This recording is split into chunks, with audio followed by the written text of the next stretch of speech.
Pemirsa, Anda tiba di segmen terakhir Prime Time Talk kita pada hari ini dan kita akan lanjutkan perbincangan dengan Pak Budi Ari Setiadi. Pak, Pilpres, Pileg sudah akan berlangsung 2019, 3 tahun lagi. Lalu partai-partai baru sudah bermunculan, sementara masih ada juga partai-partai besar yang memiliki mesin politik yang sudah mapan. Gitu. Anda sendiri melihatnya seperti apa? Apakah Jokowi memerlukan partai baru atau ya sudahlah dengan partai yang sudah existing saja? Dan di mana, Projo? Begini loh, 2019 itu sesuai keputusan MK kan pemilu legislatif dan pilpres serentak. Penyelenggaraan pemilu legislatif dan pemilihan presiden di 2019 serentak ini adalah peristiwa politik baru di Indonesia.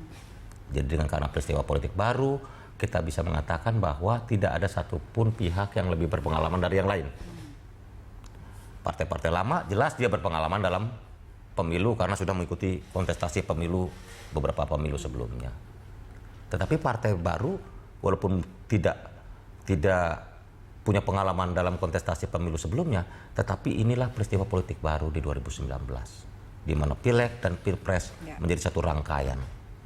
Satu hari yang sama, sehingga rakyat memberikan keputusannya pada hari yang sama. Nah, karena ini baru, fenomena baru, maka semuanya pasti berhitung. Karena strategi pemilihan capres pasti akan berdampak langsung dan signifikan terhadap perolehan suara dalam pilegnya. Nah, ini kan akan relawan dan pendukung berkaitan langsung dengan perolehan suara di DPR dan DPRD provinsi dan kabupaten kota.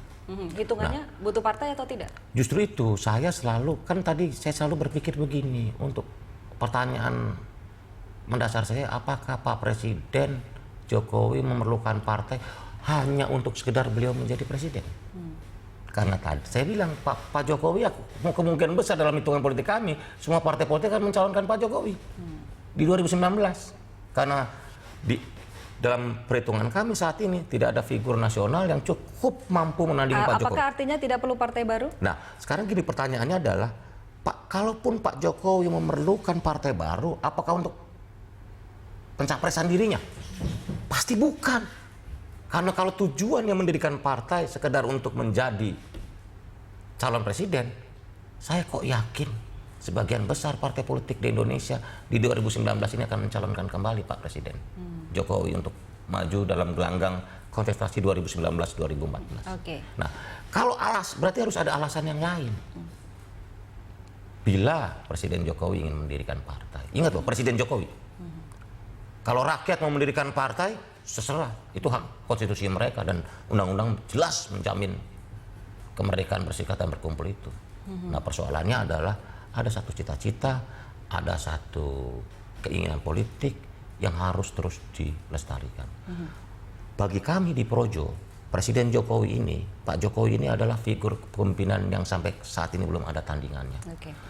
Kami sampai sekarang masih berpikir, kalau presidennya seperti Pak Jokowi selama 10 tahun, penggantinya kelak di 10 tahun berikutnya, nggak boleh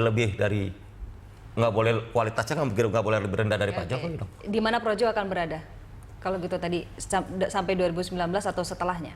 Gini, kalau soal mendirikan partai atau tidak, kita sedang menunggu kepastian rakyat.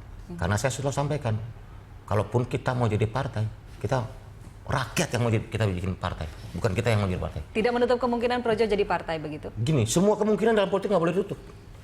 Karena bukan apa Pak, politik itu kan seni kemungkinan. Jadi nggak boleh ada kemungkinan yang ditutup. Karena apapun, segala kemungkinan pasti bisa terjadi. Dalam politik itu semua menjadi mungkin. Biarkan Projo menjemput takdirnya. Baik, Pak Budi, terima kasih banyak atas kehadiran dan catatannya pada malam hari ini. Terima kasih. Sukses selalu untuk Anda.